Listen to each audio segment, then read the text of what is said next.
Il existe un monde où l'angoisse fait partie du paysage.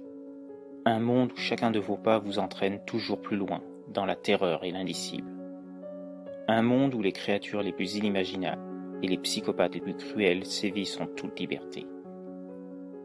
Un monde où il n'y a aucune règle, aucune loi pour vous empêcher de plonger dans l'horreur la plus totale. Ce monde n'est pas si éloigné du nôtre, et il n'appartient qu'à vous d'en franchir les frontières. Alors si vous aimez avoir peur, n'hésitez plus. Franchissez le portail et venez écouter les histoires de l'autre monde. Complainte pour un jeune monstre. Première partie. Je n'ai jamais très bien compris les sentiments humains, leur sens, la façon dont ils naissent, leur utilité. Peut-être parce que je ne suis pas moi-même humain, sans doute. En tout cas, pas complètement. J'en possède bien quelques parties mélangées ça et là par mon père. Mais je ne suis pas sûr que cela fasse de moi un humain au sens propre du terme. Tout au plus, j'y suis apparenté. Mais en y réfléchissant bien, qu'est-ce qui fait qu'une personne peut être considérée comme humaine? Je me suis souvent posé la question, et je l'ai régulièrement demandé à mon père, après avoir vu ce dont étaient capables les êtres humains à travers la planète. Les guerres, la pollution, les mensonges au nom de la jalousie, de l'argent, du désir du pouvoir ou des territoires, le besoin d'exploiter toujours plus des ressources naturelles au risque de les annihiler purement et simplement, prenant le risque de créer un manque. Pas seulement pour eux-mêmes, mais aussi pour la nature d'où ils les ont extraits, sans le moindre remords sur les conséquences de leurs actes, sans se demander si détruire une forêt, un écosystème, pouvait avoir des répercussions sur les habitants de cette même forêt. Que ce soit les carnivores, les herbivores, les insectes, les oiseaux, les cours d'eau détournés pour des besoins pas toujours indispensables, comme alimenter une usine servant à faire des textiles pour une marque de grande renommée. C'est la nature même de l'homme de détruire ce qui lui est primordial pour vivre. De plus, l'homme n'a confiance qu'en sa propre espèce, car il se croit unique. Il se croit supérieur aux autres races qui peuplent la planète, simplement parce qu'il est doué de parole, qu'il a des mains pour prendre des objets, un cerveau pour réfléchir à des formules compliquées, des pieds et des jambes pour courir plus vite. Mais les autres espèces savent aussi réfléchir. Elles peuvent aussi courir, sauter, marcher, se nourrir par leurs propres moyens. En quoi sont-ils si différents de l'homme? Certes, ils ne parlent pas des mots compréhensibles par ce dernier, mais ils ont eux aussi des langages, des moyens de se comprendre. Mais contrairement à l'homme, ils l'utilisent pour des actes qui leur sont nécessaires à leur survie. Ils se servent de leur faculté à se servir d'objets comme des armes pour se protéger de leurs prédateurs. Rien de plus. Et quand ils ne peuvent pas se servir de quelque chose, parce que leur corps ne leur permet pas, ils utilisent leur propre corps. Dents, pattes, griffes, le tout en se servant de leurs aptitudes naturelles à se déplacer, afin de prendre de vitesse leurs agresseurs. Aucun animal ne décide sciemment de tuer un autre pour le simple plaisir. Quand il le fait, c'est pour obéir à un instinct, un besoin de nourriture, que ce soit pour lui ou ses petits. Il tue parce qu'il doit protéger son territoire, sa famille, ou pour ne pas être tué lui-même. L'homme n'obéit pas à ces règles. Pas totalement. Bien sûr, il prend soin de se nourrir et de faire barrage de son corps si nécessaire pour que ses proches ne subissent pas les attaques de ses ennemis. Mais certains tuent parce qu'ils aiment tuer, ou parce qu'ils ne comprennent ou ne veulent pas comprendre ce qui leur est inconnu. De toutes les espèces, l'homme est le pire des animaux. Il se complaît à faire souffrir ses congénères, les brutaliser parce qu'ils ne vont pas dans le même sens de compréhension que lui, à leur enlever ce qu'ils ont de plus cher au monde, sans même parfois une once de compassion. Alors, quand il se retrouve confronté à quelque chose qu'il considère comme en dehors de son microcosme de normalité, son premier réflexe est de le détruire. Par peur. La peur engendre des situations qui n'ont parfois aucun sens pour moi. Elle peut amener à faire du mal à des créatures qui n'ont pas de nature vindicative. Leur seul tort est d'être différentes aux yeux de l'homme. Et pour lui, ce qui est différent, ce qui n'appartient pas à sa conception du normal, doit être éradiqué, sans la moindre mesure de rationalité, quelle qu'elle soit. Pourquoi je vous raconte tout ça, me direz-vous? Tout simplement parce que j'ai subi ce regard de médisance de la part de l'homme, tellement souvent, qu'il a fini par me faire devenir ce que je ne voulais pas devenir. Un monstre. Oui, je suis ce que l'homme appelle un monstre. J'ai un corps qui est un mélange de terre, de plantes, de tissus organiques humains, de textures minérales diverses et autres éléments issus de décoctions, de potions, de liquides fabriqués à partir d'autres animaux. Si je devais me définir au vu de ce que j'ai lu, je dirais que je suis à mi-chemin entre le golem, une plante, et un peu de fantaisie issue de l'imagination de mon père. La seule chose finalement qui peut me rattacher à un être humain, c'est mon apparence extérieure. Comme lui, j'ai 2 bras, 2 jambes, une tête. Je possède des doigts pour attraper, des yeux pour voir, des oreilles pour écouter, un nez pour sentir, une bouche pour manger. Exactement comme vous, en somme. Mais avec un teint propre à la terre sur tout mon corps, de couleur oscillant entre le marron et l'ocre. Mes oreilles et mon nez sont atrophiés. Mes bras sont plus épais que ceux d'un homme. Plus puissants aussi. Même chose pour mes jambes. Je suis plus grand que les standards d'un être humain, dépassant les 2 mètres de hauteur. J'ai quelques tubulures qui sortent çà et là de la surface de mon corps. Des bourgeons de fleurs apparaissent au printemps. Des racines poussent en permanence à l'intérieur de mon corps, formant sa structure interne et forçant l'épiderme terreux qui constitue ma masse extérieure. Mes yeux sont vitreux, d'un vert très prononcé, et je possède une dentition semblable à celle d'un félin sauvage, tel un tigre ou une panthère. Ma bouche ne possède pas de lèvres. Mes doigts sont dotés d'ongles durs comme la pierre, se finissant en triangle, en faisant des arts naturels redoutables. Comme vous le voyez, je suis différent pour tout homme qui m'aperçoit. Sauf pour un. Mon père. Mon père n'est cependant pas n'importe qui. C'est un sorcier. Pas le sorcier du Moyen-Âge avec son chapeau long et son costume de carnaval. Non, il s'habille comme tous les autres hommes. Mais il a toujours été passionné par les forces occultes. Pas les mauvaises. Celles de la nature. Il est le fils d'une Wicca et d'un humain. Des prédispositions à la sorcellerie qui l'ont conduit sur le chemin d'un grand sorcier, qu'il a pris comme disciple, et qui lui a appris comment se servir des forces de la nature. Un enseignement qu'il m'a transmis, après m'avoir créé, parce qu'il ne voulait plus vivre seul. La solitude. C'est un sentiment que j'ai dû apprendre à familiariser plus tard. Mais je me souviens des mots de mon père. Dis-toi que tu n'es jamais seul en ce monde. La nature qui t'entoure est toujours à tes côtés. Elle t'a donné la forme de ton corps, elle t'a fait naître. Tu fais partie d'elle. C'est pourquoi elle ne cessera jamais d'être en toi. Tu es elle, et elle est toi. Ne l'oublie jamais. Un jour, je lui ai demandé si j'étais normal. J'avais lu nombre de livres grâce à son apprentissage sur les hommes et les autres créatures qui peuplaient la Terre. Et je n'ai trouvé nulle trace de mon espèce. Mais il m'a rassuré sur ce point. Ne laisse jamais quiconque te dire que tu es anormal. En fait, tu es sans doute l'être le plus parfait qui existe. Bien plus que les hommes. Je t'ai créé en te donnant ce qu'il y a de meilleur dans un être vivant. La bonté, la gentillesse, la curiosité, la compassion, la tendresse. Tu es fort, mais tu sais que tu ne dois en aucun cas t'en servir pour faire du mal. Ton corps même est un régal à observer, car il est un véritable symbole de toute la beauté de la nature. Pour moi, tu es le fils le plus parfait dont puisse rêver un homme tel que moi. J'aimais tellement mon père. Non seulement il m'a appris une multitude de choses telles que les sciences, la lecture, la philosophie, en plus de savoir utiliser la nature pour m'y fondre au cas où j'aurais besoin de fuir un ennemi plus fort que moi, ou au contraire, pour le surprendre. Mais en plus de cela, il m'a enseigné des valeurs essentielles sur ce qui doit composer un être vivant.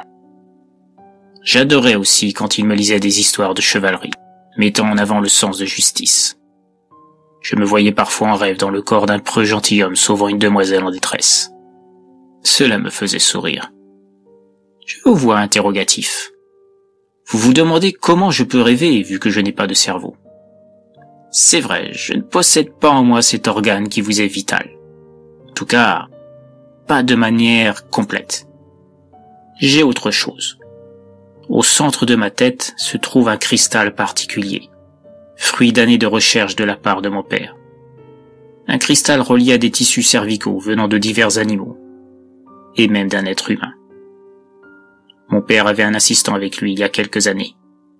Il a été tué par un chasseur qui avait plus d'alcool en lui que de jugeote, alors qu'il récoltait des plantes médicinales pour mon père. Ce dernier a retrouvé le corps du chasseur fusionné dans un arbre. Sans doute le dernier réflexe de l'assistant de mon père avant de mourir. Le résultat d'une formule d'incarcération. Mon père a enterré le corps derrière notre maison, située à la lisière d'une forêt, mais a conservé son cerveau, avec l'idée de le faire renaître d'une manière ou d'une autre, un jour. C'est ainsi que lui est venue l'idée de me créer. Cet assistant, il le considérait comme un fils. À l'origine, c'était un jeune orphelin vivant de mendicité, que mon père avait rencontré alors que celui-ci cherchait maladroitement à attraper un lapin. Il l'avait pris sous son aile, lui avait appris ce qu'il m'apprendrait à mon tour plus tard, et pour lui, il avait été la solution à sa solitude. J'ai donc un peu de lui en moi, sans doute un peu de sa capacité à apprendre, à comprendre et à rêver. J'ai vécu 3 ans ainsi, dans le plus pur bonheur, aux côtés de mon père, jusqu'à ce qu'un drame arrive. Ce soir-là, des étrangers ont frappé à la porte de notre petite maison isolée. Mon père, étant l'incarnation même de l'hospitalité, avait accepté que ceux qui s'étaient présentés comme des voyageurs fatigués d'une longue marche passent la nuit au sein de notre demeure.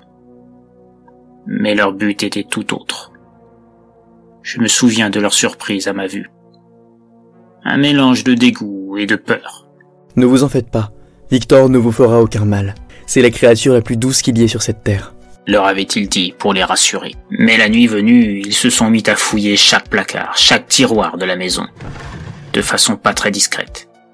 Cela finit par réveiller mon père qui les a surpris. Il leur a demandé de quitter la maison immédiatement. Cela m'a réveillé aussi. Mais les 2 hommes n'avaient pas l'intention de partir. Ils ont sorti une arme. Je crois que ça s'appelle un pistolet. J'en avais vu un dans un livre. Ils ont menacé mon père et moi de tirer si on ne leur remettait pas nos objets de valeur. Mon père eut beau leur dire qu'il ne possédait rien de tel, ils ne le crurent pas, et tirèrent. Je voyais mon père au sol, se tenant la poitrine avec ses mains, pendant que du sang coulait en abondance, sortant de sa blessure. Je suppose que c'est le fait de le voir ainsi qui a opéré un changement en moi. Je me suis avancé vers les 2 hommes, les yeux emplis d'une colère qui m'était inconnue jusqu'à leur acte ignoble, et je ne pouvais l'arrêter. Mon père tenta de me dissuader de suivre les ordres que me dictait cette haine grandissante. Non, Victor, ne fais pas ça. Ne leur fais pas subir le mal qu'ils m'ont fait. Tu le regretterais toute ta vie. Maîtrise ta colère. Fais-le pour ton père. Mais pour la première fois de ma vie, j'ai désobéi. J'ai continué à avancer. L'homme au pistolet a tiré sur mon corps, plusieurs fois. Mais ayant une constitution différente d'eux, les balles ne me faisaient rien. Elles se fondaient en moi, tel un acide de rage qui ne faisait qu'augmenter ma colère. J'attrapais le pistolet de l'homme et l'écrabouillais comme s'il ne s'était agi que d'une feuille de papier. Je voyais le regard terrorisé des 2 hommes qui me hurlaient de reculer. Mais je ne les écoutais pas. Je pris le premier homme par le cou, le fixant dans les yeux. Je n'arrivais plus à contrôler quoi que ce soit. J'étais trop en colère. D'un coup, je lui broyai le cou. Méthodiquement, doucement, pour qu'il comprenne la douleur ressentie au même instant par mon père. Je voyais ses yeux se retourner dans leur orbite, tellement la pression de mes mains était forte, en même temps que j'entendais ses os se craqueler de toutes parts. Au bout de quelques minutes, ses yeux s'éteignirent, sans vie. Je lâchai le corps qui dégringola de toute sa hauteur sur le parquet de la maison, me dirigeant vers le 2e homme qui tentait tant bien que mal d'ouvrir la porte fermée à clé. À ma vue, il se laissa glisser le long de la porte, me suppliant de l'épargner. Mais je restais sourd à nouveau à ses suppliques. Je posai mes mains de chaque côté de sa tête, le soulevant du sol, petit à petit, jusqu'à le mettre à hauteur de mes yeux. Lui aussi était rempli de terreur dans son regard. Il transpirait à pleines eaux. Je serrais les dents en même temps que je compressais le crâne de l'homme. Je n'entendais même plus les appels de mon père derrière moi, me demandant de ne pas céder à la colère. Je continuais de presser de plus en plus. Les yeux de l'homme finirent par sortir de leur emplacement sous l'effet de ma force, pendant sur son visage par leurs nerfs. Plus je serrais, plus je voyais des substances sortir du dessus du crâne, de couleur rosâtre et grise, du sang se déversant en rivière le long des joues, le craquement des os brisées devenant bientôt le seul son que j'entendais. Puis, sous l'effet d'une puissance phénoménale, la tête s'écrasa littéralement sur elle-même dans un déluge de chair, de sang et de morceaux d'eau, s'éparpillant partout autour, tachant les murs et le sol, se disséminant sur mon corps envahi par la haine totale. Il ne restait qu'une bouillie informe de ce qui avait été autrefois une tête. La pression avait été telle que le reste du corps s'était détaché, tombant à terre avec fracas, le sang sortant du trou béant laissé par l'absence de tête. Avec un certain dégoût, je lâchais ce magma de chair et d'eau écrasé à son tour au sol. J'observais quelques secondes ce qui restait de ce qui avait été jadis un homme. Puis je revenais vers mon père, espérant pouvoir le sauver. « Qu'as-tu fait, malheureux? Tu es devenu comme eux !» dit mon père, les larmes aux yeux, pendant que le sang continuait de se déverser le long de son corps, en même temps que la couleur de sa peau passait au blême. « Père, je suis tellement désolé. Je ne voulais pas faire ça. Ils m'ont obligé à le faire. Je ne sais pas ce qui m'a pris. J'ai ressenti comme de la haine en toi. » Je regardais mon père, comme désemparé. Oui, j'avais tellement de colère contre eux. Je ne voulais plus qu'ils fassent de mal. Alors tu les as tués. Je ressentais tellement de tristesse dans ses paroles. Je n'avais jamais vu mon père ainsi. J'étais comme un de ces petits garçons que j'avais vus dans mes livres, pleurant à ces mots, sans trop savoir la signification. Tu es devenu un meurtrier. J'ai donc échoué dans ma tâche. Moi qui pensais avoir créé l'être parfait. Je n'ai fait que créer un homme de plus, avec tous ses défauts. Non! Pourquoi dites-vous ça, père? Je ne suis pas un tueur. Ils m'ont obligé. Ils vous ont fait du mal. Je devais les punir. Mon père me regarda alors, les larmes redoublant sur son visage. Je suis tellement désolé pour toi. Tu vas te retrouver seul dans un monde inconnu, parsemé de doutes. Et je ne serai plus là pour t'empêcher de t'écarter du chemin que je pensais t'avoir transmis. Seul? Vous m'aviez dit que je ne serais jamais seul, que la nature serait là pour me soutenir. Et puis, vous êtes toujours là. Mon père me regarda à nouveau, encore plus blême qu'avant, ses bras s'étant relâchés sur le sol, presque inerte. La nature n'aide pas ceux qui ôtent la vie. Quelles que soient les raisons, tu apprendras bien vite que ce type d'acte va te faire devenir ce que je ne voulais pas que tu sois. Mais il est trop tard maintenant. Le mal est fait. Je vais partir maintenant. Tu devras apprendre comment fonctionne le monde sans moi. Adieu, mon fils. Et puis d'un coup, je vis mon père tourner de l'œil, sa tête penchant sur le côté. Il était mort. Je pleurais toutes les larmes de mon corps, accablé par le chagrin, pendant ce qui me parut des heures. Ce n'est qu'au bout d'un intense effort que je me décidai à prendre le corps de mon père dans mes bras, avant de l'emmener vers l'arrière de la maison, là où reposait celui qui fut son premier fils. Je creusai un trou à côté, afin qu'ils soient ensemble pour l'éternité. Je me relevai alors, regardant la maison qui avait été la source de tant de bonheur, et qui maintenant me faisait tant souffrir par sa vue. Je revenais malgré tout à l'intérieur, me dirigeant vers un débarras, prenant un sac à dos, avant de le remplir de tout ce qui pourrait m'être utile pour le voyage que je m'apprêtais à faire. Nourriture, cartes, lampes, tout ce que mon père m'avait appris à utiliser dans l'objectif de ce type d'excursion.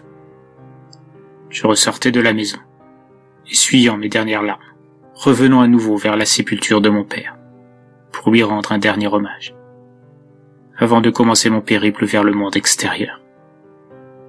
Je jetai un dernier œil vers ce lieu qui m'avait vu naître. Adieu, père. Puisse votre repos vous soulager de toutes les peines que je vous ai causées aujourd'hui. Je ne vous oublierai jamais. Puis je partais vers cet inconnu qui m'appelait. J'évitais de me diriger vers la ville qui était située au-delà de la forêt où se situait mon ancienne maison. D'autant plus que s'il venait un jour quelqu'un et entrait à l'intérieur, en voyant l'état des corps et me voyant dans les parages dans le même temps, en apparence loin de passer inaperçu, me placerait immédiatement dans la liste des suspects. Ça aussi, à force de lire des livres policiers et des reportages à la radio, je savais comment ça fonctionnait. Un être comme moi ne pouvait pas aller n'importe où.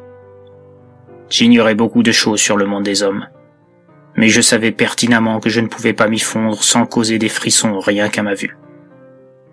Alors je m'éloignais le plus possible de la région, le plus possible de cette terre qui venait de me rendre orphelin. Je traversais des montagnes, des plaines isolées, des prairies immenses, faisant toujours en sorte de ne pas rencontrer d'humains dans un premier temps. Le temps pour moi d'établir une stratégie pour me montrer à eux, s'il était possible d'en faire une.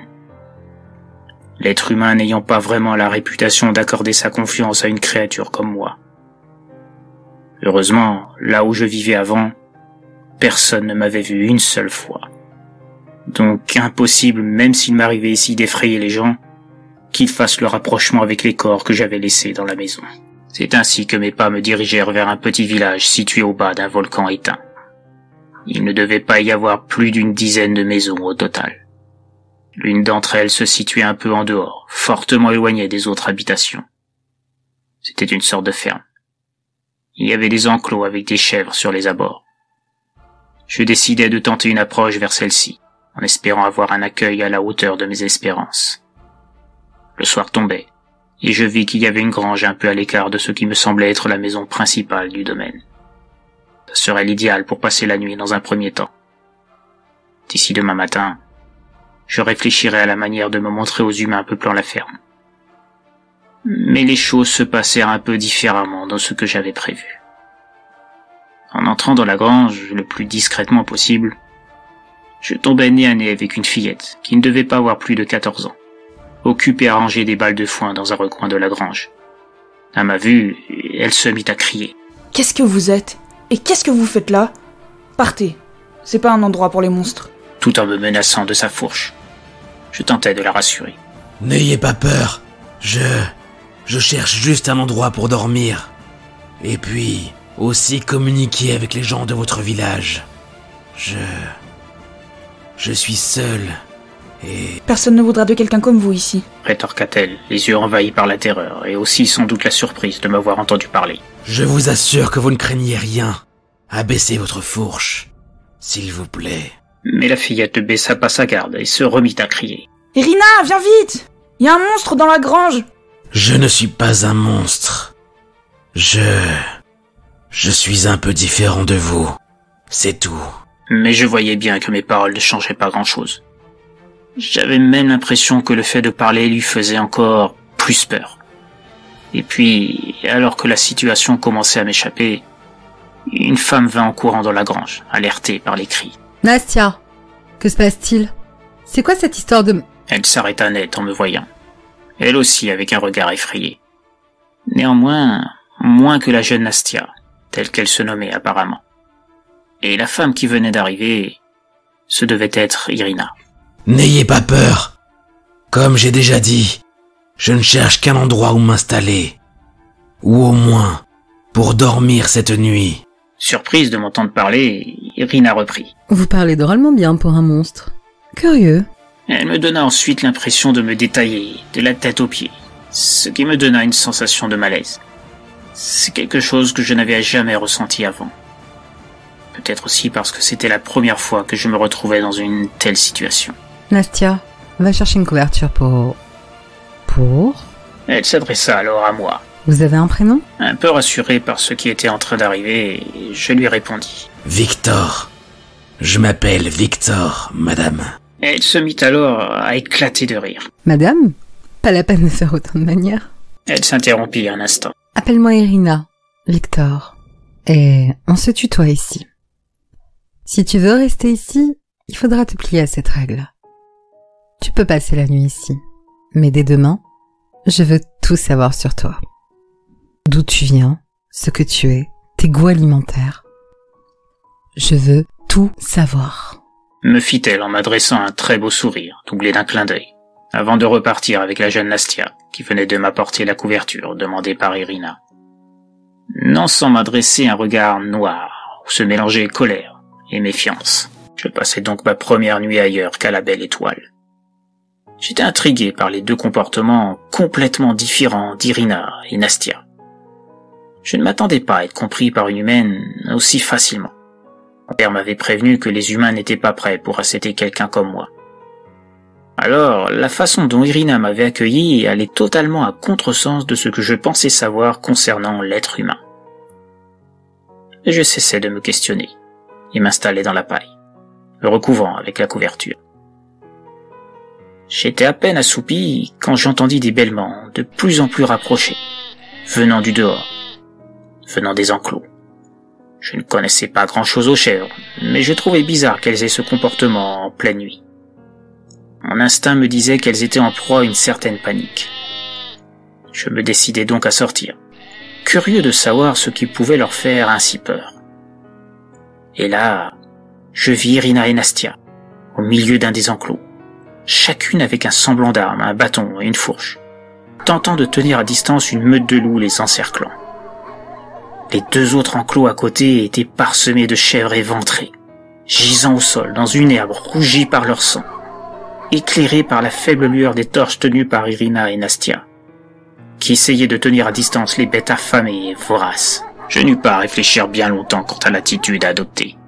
Je fonçais vers les loups, me saisissant de chacun d'eux tour à tour, leur broyant le cou ici, envoyant valser dans les airs un autre qui finissait sa course contre un des murs de la ferme, dans un éclat de sang et de boyaux, le corps glissant peu à peu le long de la paroi. Un autre je l'empalais sur un des piquets de l'enclos où se tenaient Irina et Nastia, où il couina de douleur avant de ne plus bouger. D'autres loups s'agrippèrent à mon corps sans que j'en ressente la moindre douleur. J'en écrasai un premier de toute la force de mon pied. L'autre, je lui réservai le même sort qu'à l'un des voleurs qui avait valu la mort de mon père, compressant sa tête jusqu'à explosion de son crâne dans un fracas d'eau assourdissant. Les deux loups restants hésitèrent un instant avant d'attaquer à leur tour, m'observant, effrayés, voire même terrorisés. Je les fixai dans les yeux, montrant ma détermination à leur faire subir la même punition qu'aux autres membres de leur meute. Finalement, ils s'enfuirent sans demander leur reste, se dirigeant vers la forêt toute proche. Je me rendais alors vers l'enclos où se trouvaient toujours Irina et Nastia, toujours sous le choc de cette attaque. Waouh, Victor. C'est impressionnant. Merci beaucoup pour ton aide. Sans toi, je ne vois vraiment pas comment on s'en serait sorti face à eux. Nastia s'interposa. N'importe quoi. On aurait très bien pu s'en sortir sans lui. Il a juste fait ça pour faire son intéressant. Je suis sûre que... Nastia, tais-toi. C'est toi qui dis n'importe quoi.